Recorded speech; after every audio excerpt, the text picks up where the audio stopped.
இன்னைக்கு நம்ம இந்த பாய்ஸ் சீரிஸோட டாப் 15 கெத்து கேரக்டர்ஸை ரேங்கட் வைஸாக பார்க்க போகிறோம். அப்படியே நம்ம சேனலுக்கு சப்ஸ்கிரைப் தட்டி விட்டுருங்க. வீடியோ கிக் ஆஃப் பண்ணிடலாம். இந்த boys series already 4 season release பண்ணியிருக்காங்க. ஒவ்வொரு சீசனும் தரமாக செஞ்சிருப்பாங்க, தாறுமாறாக இருக்கும். இந்த சீரிஸை பார்த்துட்டு பிடிக்காதவங்களே இருக்க முடியாதுன்னு தான் சொல்லணும். ஆனால் இந்த சீரிஸ் 18+ இல்லை 24+ தெரியல, ஏன்னா அந்த அளவுக்கு எடுத்து வச்சிருப்பாங்க. ஓகே, நம்ம அப்படியே வீடியோ ஸ்டார்ட் பண்ணிடலாம். நம்ம லிஸ்ட்டில் ஃபர்ஸ்ட்டாக பார்க்க போகிற கேரக்டர் பேர் த டீப். இவரை ஃபர்ஸ்ட் சீசன்லேருந்து 4 சீசன் வரை காட்டியிருப்பாங்க. பாய்ஸ் சீரிஸில் ஒரு சில இடத்துல முக்கியமான கேரக்டர் அந்த கேரக்டரை காட்டியிருப்பாங்க. பாட்டுக்கும் செவனுக்கும் கீழே வேலை பார்க்குற ஒரு கேரக்டரா ஹோம்லேண்டரோட ஆர்டர் செக்யூரிட்டி வேலை பார்க்குற பாய் சீரிஸ்ல உள்ள சூப்பர் ஹீரோஸ்ல இவர் ஒருத்தரை பார்த்திருப்போம். பேசிக்கா அவரோட பவர்ஸ் எப்படி இருக்கும்னா, அக்வாமேனோட பவர்ஸ் எப்படி இருக்குமோ அதே மாதிரி தான் இவருக்கும். அக்வாமேன் எப்படி தண்ணிக்கடியில் வாழ்ந்துட்டு கடல்ல வாழ்ற உயிரினங்கள் கிட்ட பேச முடியுமோ அதே மாதிரி தான் இவரும் நடந்துப்பாரு. இவர் ஒரு ஆக்டோபஸை லவ் பண்ண நம்ம சீரிஸ்ல தெளிவா பார்த்திருப்போம். இந்த பாய் சீரிஸ்லயும் 7லயும் ஒரு முக்கியமான கேரக்டரா இப்போ வரைக்கும் இருந்துட்டு இருக்காரு. நம்ம லிஸ்ட்ல அடுத்து பார்க்க போற கேரக்டர் பேரு யுகி கேம்பல். இவர்கிட்ட பெருசா எந்த ஒரு பவர்ஸுமே இல்லைனாலும் இந்த பாய் சீரிஸ்ல இன்டெலிஜென்டா செயல்படுற கேரக்டர்ல முக்கியமான கேரக்டரா இவர் ஒருத்தர் இருக்காரு. அது மட்டும் இல்லாம இவர் காம்பவுண்ட் வி எடுத்துக்கிட்டப்ப டெலிபோர்ட் பண்ற பவர்ஸும் வேகமா ஓடக்கூடிய பவரும் ஒரு சில சூப்பர் பவரும் இவருக்கு கிடைச்சது. புட்சரும் சோல்ஜர் பாயும் ஒன்னா சேர்ந்து ஹோம்லேண்டர் எதிர்த்து ஒரு சண்டையில ஜெயிச்சப்ப யுகி கேம்பல் தான் அவருக்கு கிடைச்ச சூப்பர் பவர்ஸை வச்சு அவங்களுக்கு உதவி பண்ணியிருப்பாரு. நம்ம முதல்ல பார்த்த டீப்ன்ற கேரக்டரை விட இவர் ஏன் கெத்தா இருக்காருன்னா, டீப்பை மாதிரி இவர்கிட்ட பவர்ஸ் இல்லைனாலும் ரெண்டு பேரும் ஈக்குவல் பண்ணி பார்க்கும்போது டீப்பை விட யுகி கேம்பல் வீக்கா தான் இருக்காரு. ஆனா யுகி கேம்பல் காம்பவுண்ட் வி எடுத்துக்கிட்டு வந்தாருன்னா அவரோட பவர்ஸ் என்ன டெலிபோர்ட் காம்பவுண்ட் வியால அவருக்கு கிடைச்ச ஒரு சில பவர்ஸை வச்சு டீப்பை ஈஸியாவே டிஃபீட் பண்ணிட முடியும். இந்த வகையில பார்க்கும்போது டீப்பை விட யுகி கேம்பல் தான் கெத்தான பொசிஷன்ல இருக்காரு. நம்ம லிஸ்ட்ல அடுத்து பார்க்க போற கேரக்டர் பேரு லேம்ப் லைட்டர். இந்த பாய் சீரிஸ்ல பவர்ஃபுல்லான சூப்ல இவரும் ஒருத்தர். 7ல இவர் செஞ்ச ஒரு சில தப்பை இவரால சமாளிக்க முடியல. அதனால 7ல இவரால ஏகப்பட்ட பிரச்சனை வந்திருக்கும். அது சீரிஸ்ல நம்ம தெளிவா பார்த்திருப்போம். இவர்கிட்ட பைரோனெட்டிக் எபிலிட்டி இருக்கு. அதாவது இவரோட விருப்பத்துக்கு ஏற்ற மாதிரி நெருப்பு அவரால் கண்ட்ரோல் பண்ண முடியும். ஆனா அவரோட பவர்ஸ் அவர் ஒரு அளவுக்கு மேல யூஸ் பண்ணா அவரோட பவர்ஸே அவரை கொன்றும். அப்படி ஒரு ஆக்சிடென்டால தான் அவர் இறந்திருப்பாரு. அதனால வாட்டோட டவருக்கு கீழே அவருக்கு ஒரு செலவு வச்சிருப்பாரு. ரொம்பவும் பயங்கரமான கேரக்டர்ல பிளாக் நோயர் ஒருத்தர். பிளாக் நோயர் ஒரு வலிமையான போராளியா இருந்தாரு. ஆனா துரதிருஷ்டவசமா ஹோம்லேண்டர் கையில பிளாக் நோயர் கொல்லப்பட்டாரு. ஆனா பாய் சீசன் 4ல பிளாக் நோயர் இருக்கிற இடத்துல பிளாக் நோயர் மாதிரியே பிளாக் நோயர் உயிரோட இருக்கிற மாதிரி நடிக்க வச்சாங்க. அது வேற யாரும் இல்ல, ஹோம்லேண்டரும் வாட்டும் தான். பிளாக் நோயர் ஹோம்லேண்டர் கையில கொல்லப்பட்டிருந்தாலும் சீசன் 5ல பிளாக் நோயர் மறுபடியும் ரிட்டர்ன் ஆயிருவாருன்னு நினைக்கிறேன். காமிக் எடுத்து பார்க்கும்போது ஹோம்லேண்டரோட கிளவுன் தான் பிளாக் நோயர் அப்படின்னு ஹோம்லேண்டருக்கே கடைசியில தான் தெரிய வரும். இதை பத்தி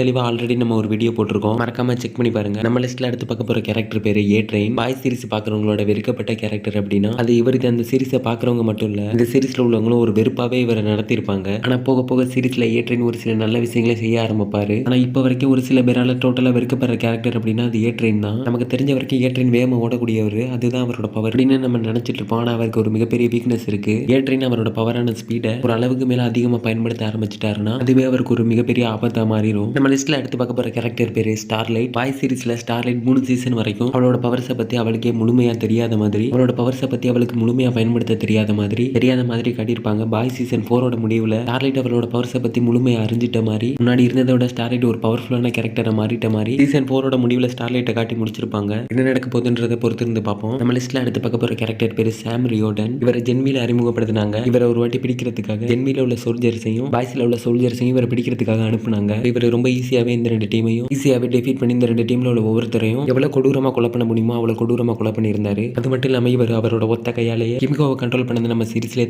தெளிவா பார்த்திருப்போம். இப்போ அவர் வாட்டுக்கு கீழே, அதாவது ஹோம்லேண்டருக்கு கீழே ஹோம்லேண்டரோட ஆர்டர்ஸ்க்கு கட்டுப்பட்டு வேலை பார்த்துட்டு இருக்காரு. நம்ம லிஸ்ட்ல அடுத்து பார்க்க போற கேரக்டர் பேரு கேட் டன்லப். ஜென்வில இருக்கிறதுலே ஆபத்தான சக்தி இருக்கிற ஒருத்தினா அது இவ தான். இப்ப யாரை வேணா தொடுறவங்கள அவளோட முழு கட்டுப்பாட்டுல வச்சுக்க முடியும். இவ ஒரு நல்லவளா இருந்து ஜென்வியோட முடிவுல எதிரியா மாறிட்டா. இதனால மேரி அவளோட பவரால இவளோட ஒரு கையை துண்டா வெட்டிடுவா. அதனால அவளோட பவர்ஸை அவ யூஸ் பண்ண முடியாம போயிடும். ஆனா பாய் சீசன் 4ஓட முடிவுல இவ அவளோட பவர்ஸை யூஸ் பண்ணி ஃப்ரெண்ட்ஸியை கண்ட்ரோல் பண்ணிருப்பா. அப்ப அவளுக்கு அவளோட ஒரு கை தான் இருக்கும். நம்ம லிஸ்ட்ல அடுத்து பார்க்க போற கேரக்டர் பேரு பில்லி பூச்சர். ஹோம்லேண்டர் எப்படியாவது கொண்டே ஆகணும்னு பாய் சீரிஸ்ல இருக்க ஒரு முக்கியமான கேரக்டர் இவர் ஒருத்தர். அதாவது இவரை பாய் சீரிஸோட ஒரு ஹீரோனே சொல்லலாம். ஹோம்லேண்டர் எப்படியாவது கொண்டே ஆகணுங்கிற ஒரு வெறியில தன்னைத்தானே ஒரு சூப்பா மாத்திக்கிட்டாரு. இவர் காம்பவுண்ட் வி அதிக டோஸ்க்கு மேல எடுத்து யூஸ் பண்ணதுனால இவருக்கு புற்றுநோய் வந்துடும். ஹோம்லேண்டரை எப்படியாவது கொண்டே ஆகணுங்கிற எண்ணத்துல இவருக்கு வந்திருக்க புற்றுநோயையும் பொருட்படுத்தாம என்ன ஆனாலும் பரவாயில்லன்னு மறுபடியும் காம்பவுண்ட் வி எடுத்துப்பாரு. நோய் தலைக்கேறி அவரோட இறந்து போன ஃப்ரெண்டான ஜோ கிஸ்லரின் அவருக்கு மட்டும் ஒரு இல்யூஷனா தெரிவாரு. அது மட்டும் இல்லாம புட்சர் காம்பவுண்ட் வி எடுத்துக்கிட்டு பண்ண போற பெரிய சம்பவத்தோட தொடக்கமா விக்டோரியா நியூமனை கொண்டிருப்பாரு. இதை யாருமே எதிர்பார்த்திருக்காத ஒரு அன்எக்ஸ்பெக்டட் ட்விஸ்டா இருந்திருக்கும். இதை வச்சு பார்க்கும்போது சீசன் 5ல புட்சரால ஒரு பெரிய சம்பவம் காத்துட்டு இருக்குன்னு நல்லா தெரியுது. நம்ம லிஸ்ட்ல அடுத்து பார்க்க போற கேரக்டர் யாருன்னா ஜென்வியோட கதாநாயகி மேரி மொரோ. இவகிட்ட யாருக்கிட்ட இல்லாத மாதிரி ஒரு தனித்துவமான சக்தி இருக்கு. அதாவது இவ அவளோட ரத்தத்தை வச்சு அவ நினைக்கிற மாதிரி எந்த வடிவத்துல வேணா அவளோட ரத்தத்தை மாத்திக்க முடியும். இவ ஜென்வி சீசன் 2ல மறுபடியும் கதாநாயகியா கண்டினியூ ஆக போறதும் பாய் சீசன் 5ல வர போறதும் இப்போதைக்கு கன்ஃபார்ம் ஆயிருக்கு. நம்ம லிஸ்ட்ல எடுத்து பார்க்க போற கேரக்டர் பேரு விக்டோரியா நியூமன். பாய் சீரிஸ்ல உள்ள ஆபத்தான கேரக்டர்ஸ்ல இவனும் ஒருத்தி. விக்டோரியா ஒரு சூப்ன்றது நமக்கு லேட்டா தான் தெரிய வரும். விக்டோரியா யாரும் தொட முடியாத அளவுக்கு ஒரு பவர்ஃபுல்லான கேரக்டரா இருந்தா விக்டோரியா அவளோட சக்தியை வச்சு யாரோட தலையை வேணா வெடிக்க வைக்க முடியும். பாய் சீரிஸ் முழுக்க எக்கச்சக்க பேரை கொன்னு குவிச்சிருப்பா. பாய் சீசன் 4 முடிவுல புச்சரால விக்டோரியா கொல்லப்பட்டுருவா. இது யாருமே எதிர்பார்த்திராத ஒரு ட்விஸ்டா இருந்துச்சு. ஆனா பாவம் விக்டோரியா. சீரிஸ் பாக்குற யாரும் விக்டோரியாக்கு இப்படி ஒரு நிலைமை வரும்னு நினைச்சு பார்த்திருக்க மாட்டாங்க. இனிமே விக்டோரியாவோட ஆன்மா நல்லபடியா சாந்தி அடையட்டும். நம்ம லிஸ்ட்ல அடுத்து பார்க்க போற கேரக்டர் பேரு ரயன். உலகத்துல முதல்ல இயற்கையா பிறந்த சூப்பனா அது ரயன் தான். ஹோம்லேண்டரோட டிஎன்ஏல பிறந்த ரயன். ஹோம்லேண்டருக்கு இருக்கிற எல்லா சக்தியும் ரயனுக்கு இருக்கும். ஆனா ரயன் அவனோட சக்தியை முழுமையா கட்டுப்படுத்த கத்துக்கல. சீரிஸ்ல நடக்கிறத பார்த்தா ஹோம்லேண்டரோட ரயன் ஒரு சக்தி வாய்ந்த ஒருத்தனா மாறலாம். என்ன நடக்க போகுதுன்னு தெரியல, பொறுத்து இருந்து பார்ப்போம். நம்ம லிஸ்ட்ல அடுத்து பார்க்க போற கேரக்டர் பேரு சோல்ஜர் பாய். ஹோம்லேண்டர் கொல்லக்கூடிய அளவுக்கு பலம் இருக்கிற ஒரே சூப்பனா அது சோல்ஜர் பாய் தான். அப்பேற்பட்ட ஒருத்தரை ரஷ்யால சிறப்பிடிச்சு வச்சிருந்தாங்க. ஹோம்லேண்டர் கொல்றதுக்காக புச்சர் சோல்ஜர் பாயை ரஷ்யால இருந்து கூட்டிட்டு வந்தாரு. ஆனா அந்த பிளான் வேலை செய்யாம போயிடுச்சு. இதனாலே புச்சர் அளவுக்கு அதிகமான காம்பவுண்ட் வி எடுத்துக்கிட்டாருன்னு நான் நினைக்கிறேன். நம்ம லிஸ்ட்ல அடுத்து பார்க்க போற கேரக்டர் யாருன்னா நம்ம தலைமை ஹோம்லேண்டர். பாய்ஸ் யூனிவர்ஸ்ல இருக்க கேரக்டர்ஸ்லயே ஆபத்தான கேரக்டர் யாருன்னா சந்தேகமே இல்ல, அது நம்ம ஹோம்லேண்டர் தான். பாட்டு உருவாக்கின சூப்பர் ஹீரோஸ்ல மத்த எந்த சூப்பர் ஹீரோ கூடவும் கம்பேர் பண்ண முடியாத அளவுக்கு நம்ம ஹோம்லேண்டர் கிட்ட பவர்ஸ் இருக்கு. பாய் சீரிஸோட முழு கதையும் எதை பொறுத்து நகருதுன்னா ஹோம்லேண்டரை பத்தியும் ஹோம்லேண்டரை கொல்றத பத்தியும் தான். இந்த சீரிஸோட முழு கதையுமே நகருது. ஒவ்வொரு சீசன்லயும் புச்சர் ஹோம்லேண்டரை கொல்றதுக்காக எத்தனையோ பிளான் போட்டாலும் எதுவுமே வேலை செய்யல. சீசன் 5 பாய் சீரிஸ் முடிகிறதுனால அடுத்த சீசன்ல ஹோம்லேண்டர் புச்சர் கையில சாகிறதோட பாய் சீரிஸை முடிச்சிருவாங்கன்னு நினைக்கிறேன். அப்படிதான் காமிக்லயே நடந்திருக்கும். என்ன நடக்க போகுதுன்றதை பொறுத்து வந்து பார்ப்போம். நம்ம லிஸ்ட்ல பார்த்த உங்க ஃபேவரட் கேரக்டர் கமெண்ட்ல சொல்லிட்டு அப்படியே நம்ம சேனலுக்கு சப்ஸ்கிரைப் தட்டி விட்டுருங்க. அடுத்த வீடியோல பார்க்கலாம்.